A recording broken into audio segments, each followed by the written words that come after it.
Very good evening to you this evening, and a warm welcome to our online Bible study, or our virtual Bible study that we are having as we are not able to meet together as we would normally do on a Wednesday evening in the Bush Mission.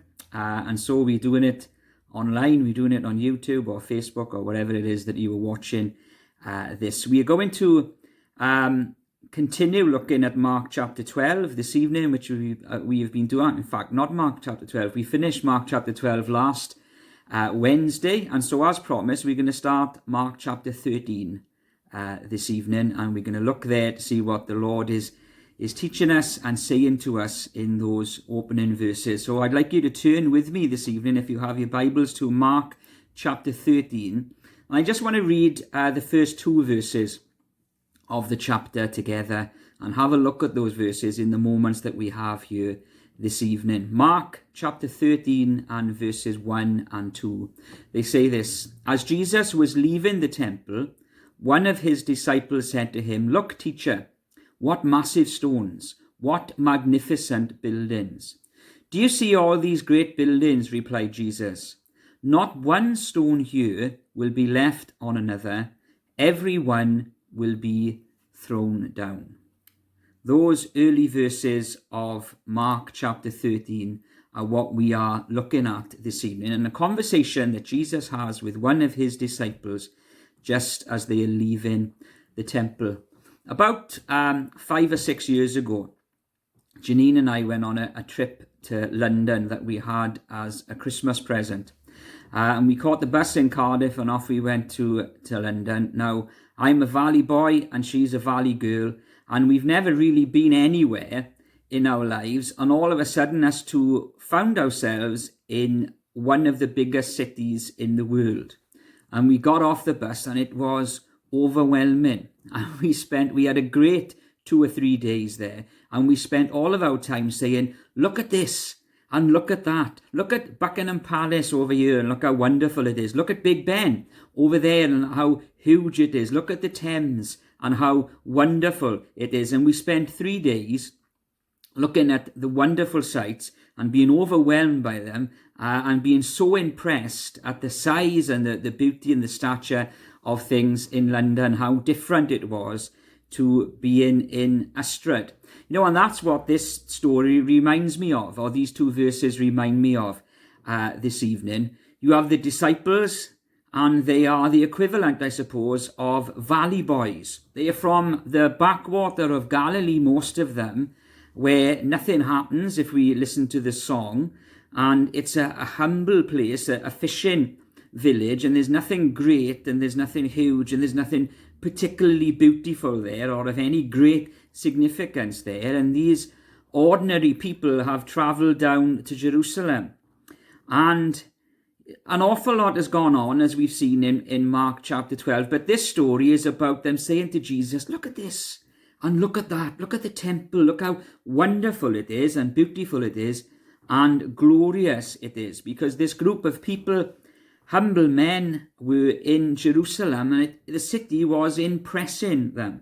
It was impressive. The crowds were not what they were used to. The buildings were not what they were used to. The structures were not what they were used to. And they were saying to Jesus, "Wow, look at this. Look at the size of these buildings. Look at the size of these stones." And this is exactly what these two verses say. One of them comes to Jesus and says, "Look, teacher, look at the size of these stones, these massive stones, and these magnificent buildings." They were just outside of the temple, and so they call the attention of Jesus back to the temple and say, "Look at this, Lord, what a sight, what a marvel, how impressive it is. Here we are in Jerusalem," and exactly like me and Janine did 4 or 5 years ago on our trip to London. "Look, teacher, look at the size of the stones of this building. Look at the magnificence of everything that surrounds us." It was a very natural reaction of people from Galilee to being in Jerusalem, the same as it was people from Ystrad to being in London. And as we read verse 2 there, Jesus' reaction to the disciples and their bringing to his attention how wonderful, how glorious everything was. It seems, anyway, that Jesus puts this big dampener on things, and he dampens down their enthusiasm and their excitement, because he says to them, do you see all these great buildings? Not one stone will be left on another. Every one of them will be thrown down. You know, it's a come down, isn't it? A dampener on the enthusiasm of his disciples. The stones are massive, the stones are huge, the buildings are great and wonderful and beautiful. But the stones, however great they are, not one of them, says Jesus, will be left upon another. They'll all be on the floor, and all of these great buildings will be thrown down.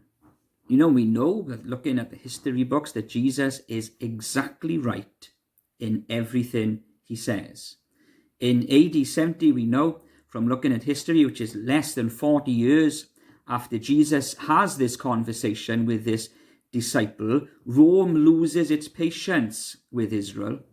Rome loses its patience with these ever-rebelling Jewish people, and it comes, and in perhaps a fit of vengeance, it destroys Jerusalem, razes it to the ground. And exactly what Jesus says happens. Not one stone is left upon another. And all of these great buildings, all of this great architecture, and all of these magnificent structures, they are no more within 40 years of the conversation that Jesus has with his disciples. And so Jesus is factually accurate.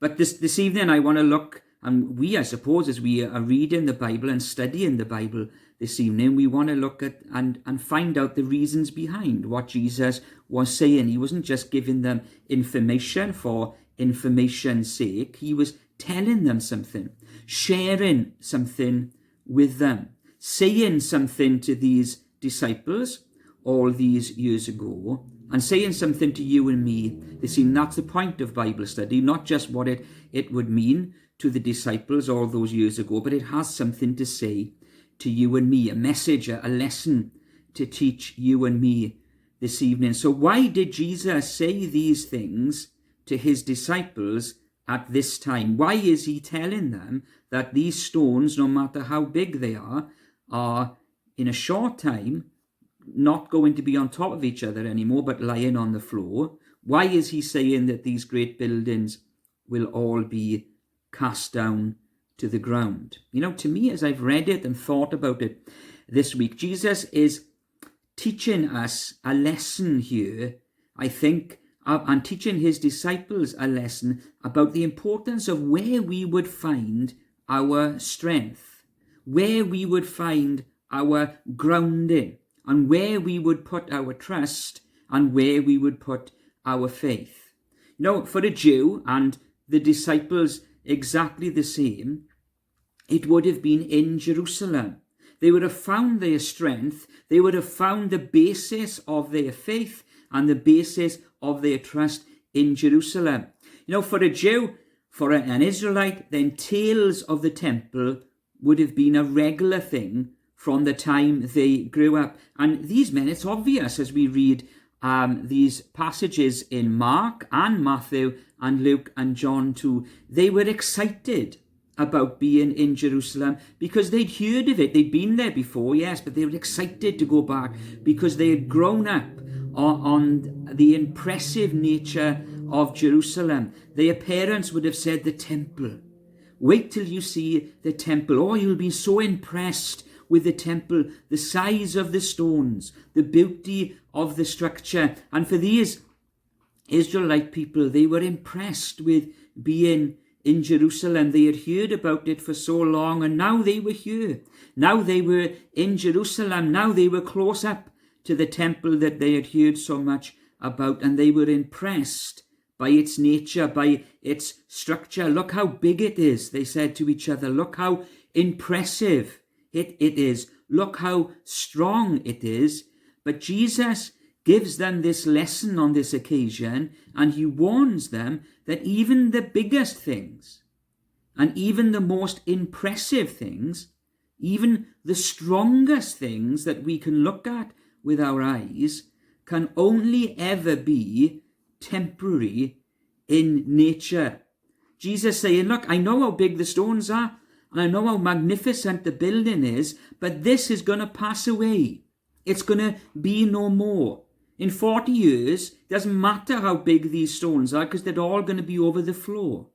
In 40 years, it doesn't matter how magnificent these buildings are, because they're not going to be standing anymore. They're all going to be razed to the ground. Even the biggest things, the most impressive things, the strongest of things, they can only ever be temporary, says Jesus. They're going to pass away. You know, and the danger is that if our strength is based on those things, if our faith is based on those things, how big the stones are, how magnificent the buildings, if our faith and our strength is based upon that, then when they do pass away, then we are going to find ourselves shaken, and shaken to the core. If our strength is in the size of the stones and the magnificence of the building, then if they pass away, then our strength is going to be shaken, and our faith is going to pass away with them. You know, that's the lesson that Jesus is saying here. Be careful, he says, where you put your faith and where you gain your strength from. The temple, for all its magnificence, and it was a magnificent building, and these stones for all their size, and they were wonderful, large stones. The temple, for all of its strength, it would fall to the ground in 40 years. And the stones that were so impressive, they would be cast to the ground in 40 years. And if my faith is in them, where is my faith going to be then? It's going to be shaken. It's going to be broken. And I'm going to be scrabbling around trying to find a foundation, because the things that I found my strength in are only temporary and they've passed away. No, it gets more than that, because the Bible talks more than that about where we would find our strength and where we would find our faith. It's not just the structure and the stature of the temple that the Bible takes aim at. You know, if we were to look into the Old Testament this evening in Psalm 20 and verse 7, David, who writes that psalm, would say, some trust in chariots and some in horses, but we trust in the name of the Lord our God. You know, and David is saying a similar thing to what Jesus says here in Mark chapter 13. It's a similar lesson. You know, a whole nation can look at its strength. It can look at its might. It can look at its power. It can look at its defenses. It can look at its army. It can think to itself, look at the amount of horses that we have. Look how strong we are. No one's going to come and invade us or take us over, because we have a whole host of horses that would repel them. And look at our chariots. Look how wonderful they are. Look how strong they are. Look how many we have. No one's going to come and take us over, because our army, our defenses are so great. But David says here in this verse, you know, those things, however great they are, however wonderful they are, however many horses we have, however many chariots they have, they're all temporary. They all pass away. And where will we be left when they fall? Where will our strength be found when our horses have been bettered, and when our chariots have been bettered, and when there's a nation that has more horses than we do, and more chariots than we do, and the things that we have put our strength in, and our trust in, and our faith in, have passed away? Where is that going to leave us? Says David. If your faith is in the might of the nation, in the amount of horses that we have, or in the amount of chariots that we have, and when one day that might is overpowered or bettered by a nation that has greater than we do, where does that leave me? You know, I'm going to be shaken. My strength is going to be broken. My faith is going to be shattered. I'm going to be scrabbling around for a sure foundation that I can put my feet on. Horses are fine, says David. Chariots are wonderful, but they're only temporary. They're going to pass away. And where does our strength going to lie then? That's David's take on it. You know, Jesus, if we look at Matthew chapter 24, which is an equivalent chapter to Mark chapter 13, and Jesus says similar things in Matthew chapter 24, Jesus takes aim at not just the stones of Jerusalem, and not just the buildings, and not just horses and chariots. Jesus takes aim this time at the greatest thing that all of creation has to offer. In Matthew 24 and verse 35, Jesus tells his disciples, heaven and earth will pass away. Not just the temple this time, or a building in Jerusalem, not just the horses and the chariots of a nation, but the whole earth and the whole heavens. Jesus this time then takes aim at the biggest thing there is, the heavens and the earth. Look at the heavens, he says. Look at the stars. Look at the sky. Look at the sun. Look at the planets. You know, and if you're anything like me, if you want to feel small, and if you want perhaps the problems that you go through of a day to be put into perspective. You know, I've had a really long week this week in work, and I can't believe it's only Wednesday. You know, I feel like I've done a week and a half's worth of work, and it's been full of issues and full of problems. But if I want to get those problems into context, and if I want to see how they really are in the world, then I could take a look at the night sky, and I could look at the moon, and I could look at the stars, and immediately all those things are great and wonderful. They would impress me, and they would make me feel small in comparison, and they would make my problems feel small in comparison. Look at the heavens, says Jesus, and the stars and the sun and the moon and the planets and all of those things that make us feel so small. Look at the earth, he says.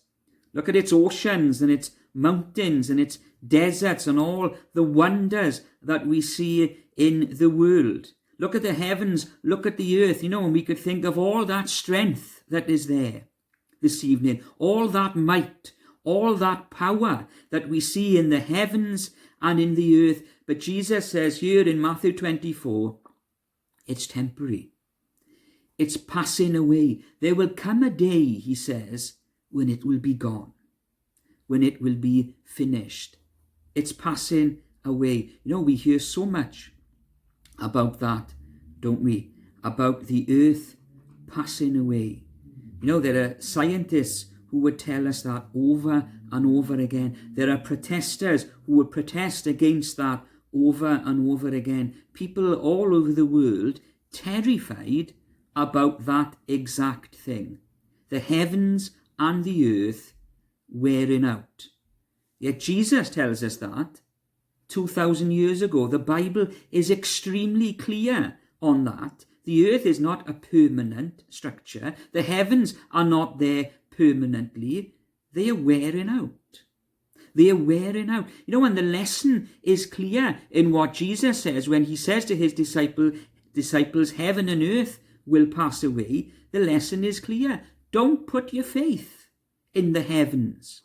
Don't put your faith in the earth. Don't put your faith and don't get your strength from the power of the earth or the power of the heavens. The Bible is very clear when it tells us they are temporary. Just like the stones in the temple in Jerusalem. Just like the horses and the chariots that David speaks about in Psalm 20. The heavens and the earth, they are temporary, says Jesus. There'll come a day when they'll pass away.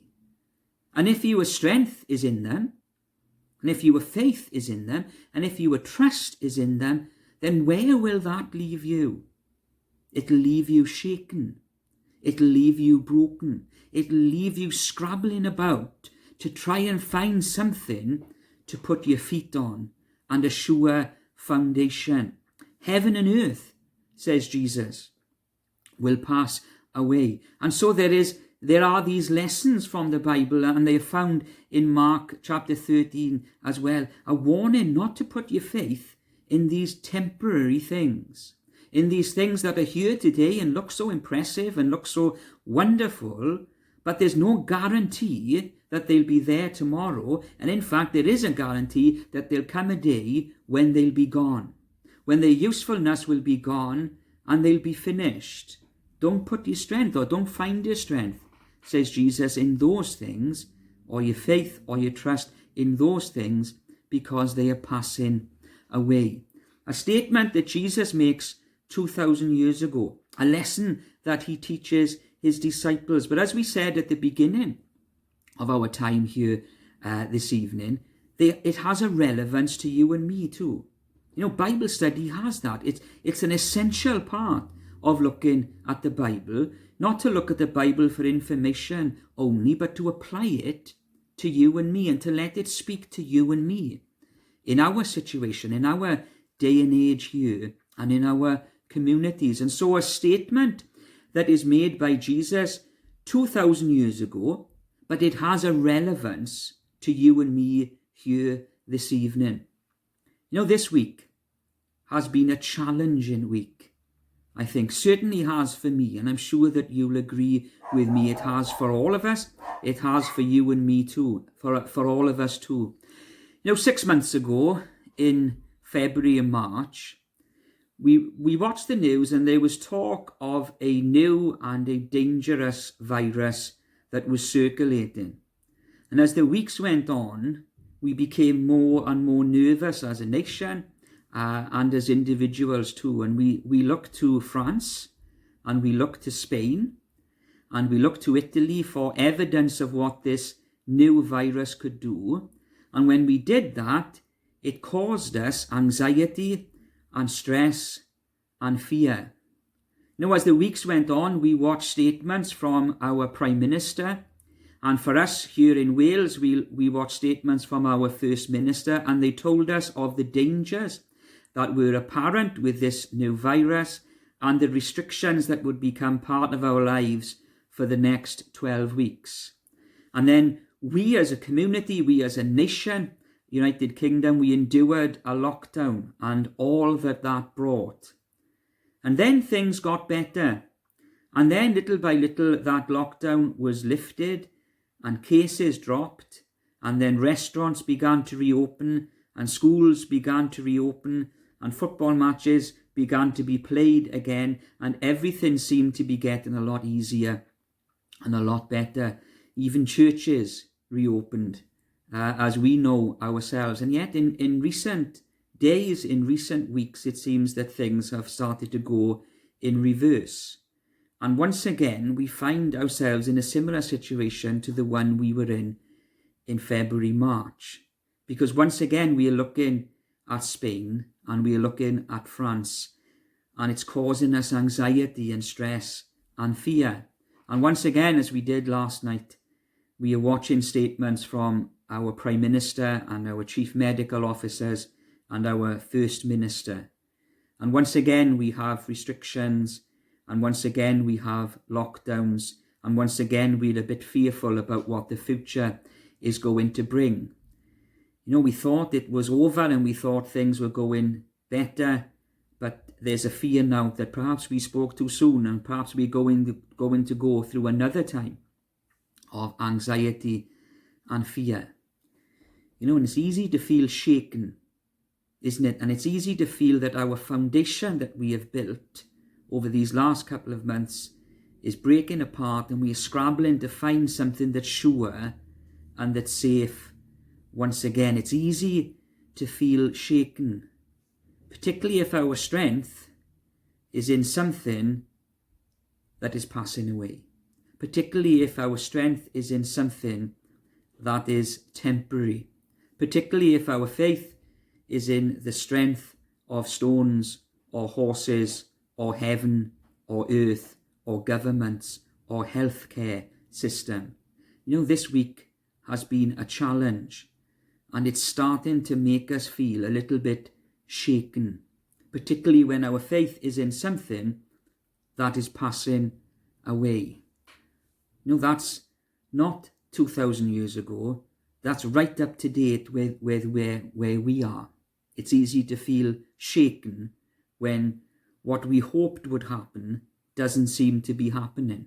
And so we can ask the question tonight, and we can ask no better place than the Bible, and we can ask no better person than Jesus. Well, Lord, if I can't put my faith in all these other things, then where should I put my faith? Where do I put my faith then? You know, if we look back to Psalm 20 and verse 7, we looked at the first part of it, but perhaps we didn't look at the second part. So it's time maybe to look at that second part. David says, some trust in chariots and some in horses, but we trust in the name of the Lord our God. You know, and so these verses that we have been reading this evening have something to say to us. And they have a lesson to teach to us, and here it is.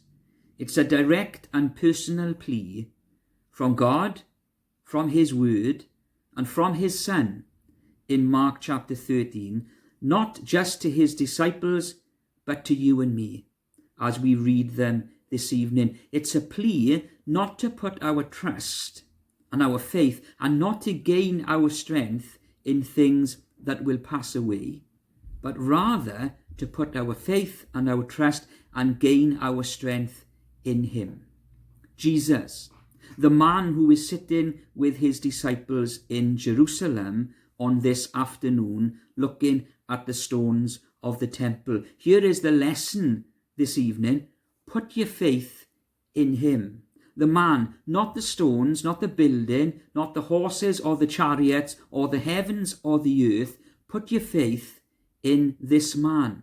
Jesus, the man, as we've looked at the last couple of weeks, Jesus, the Son of God, who has left the glory of heaven for the anguish and the rejection that he feels and experiences in Jerusalem, in Israel, in all of the world.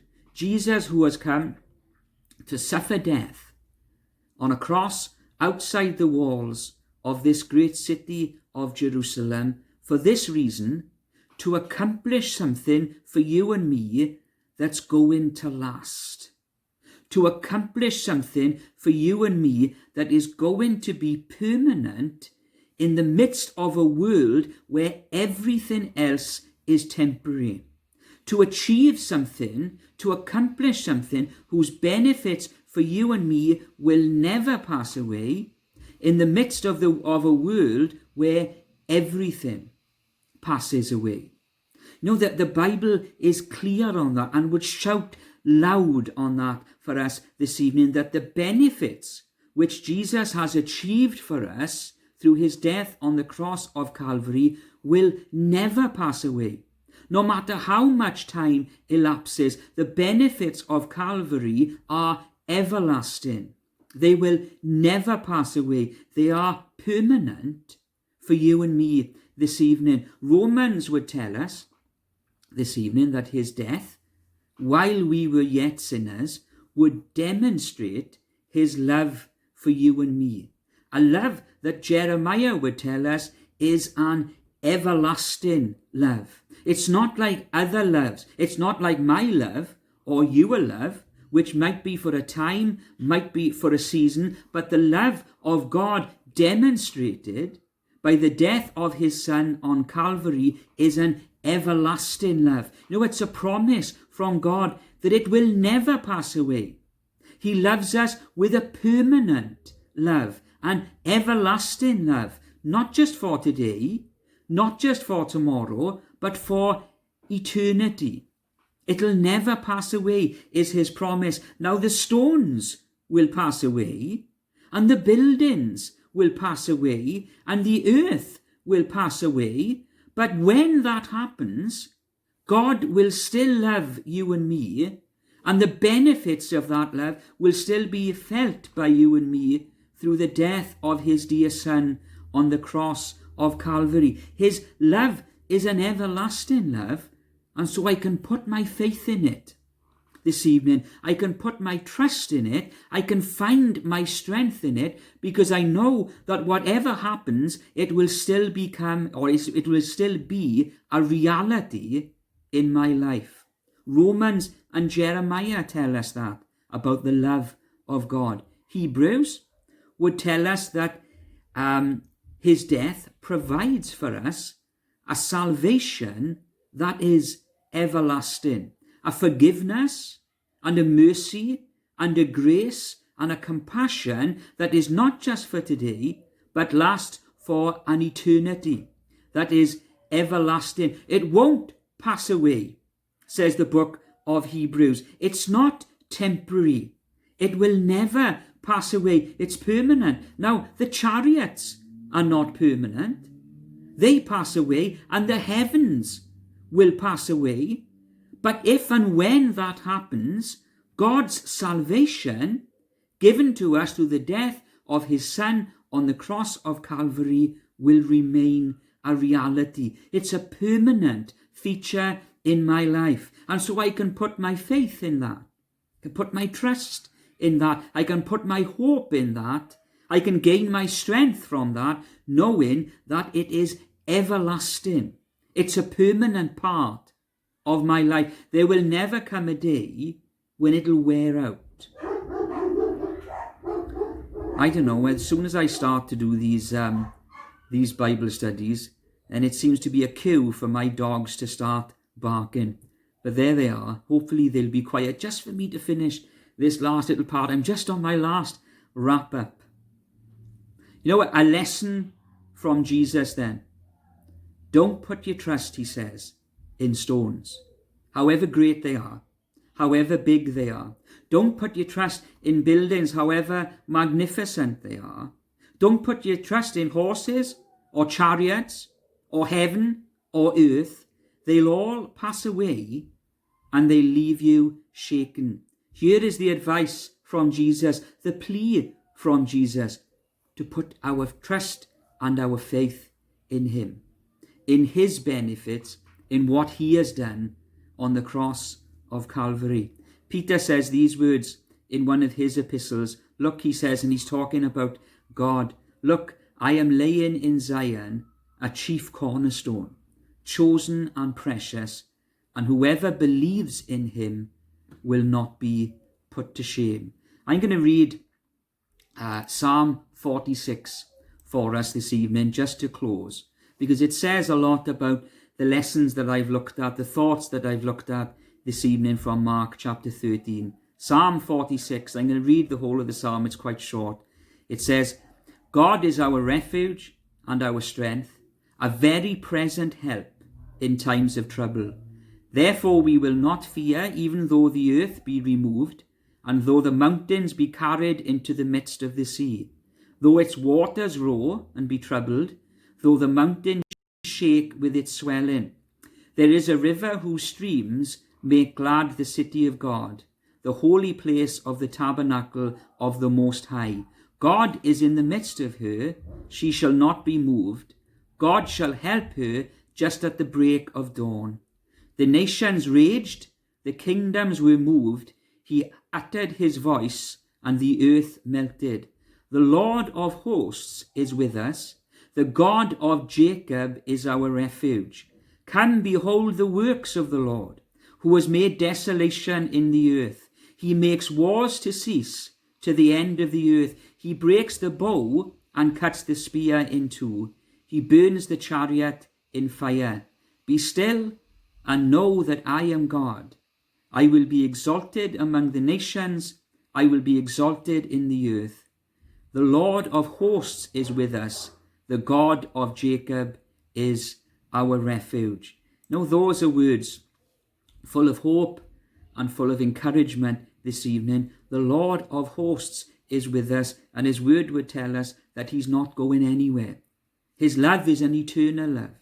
His benefits, his salvation, they are eternal benefits. They are eternal salvation. He'll be there when the stones have gone and the magnificence of the buildings have gone, and when the heavens have passed away, and when the earth is passed away. The Lord of hosts will still be with us. He is still our refuge. Look to him, put our faith in him, put our trust in him, gain our strength from him as a sure foundation, a permanent feature in our lives. That's it for us this evening, and we'll come to a close there. The church, the Bethel Bush, will be open, God willing, on Sunday morning. It was lovely to be part of our service on Sunday morning last week. It was great to hear from the word of the Lord as Phyllis shared it with us. And we'll be meeting again this Sunday at 10:30. We'll be doing all the things that we need to be doing. We'll be sanitizing our hands. We'll be wearing masks and face coverings. We'll be taking names, and we'll be socially distancing. But we'll be meeting together in the presence of the Lord, and we'll be coming around the word of the Lord and sharing time around the table of the Lord this Sunday. So I hope to see you there. Look after yourselves. Have a great couple of days, and the Lord bless you. Amen.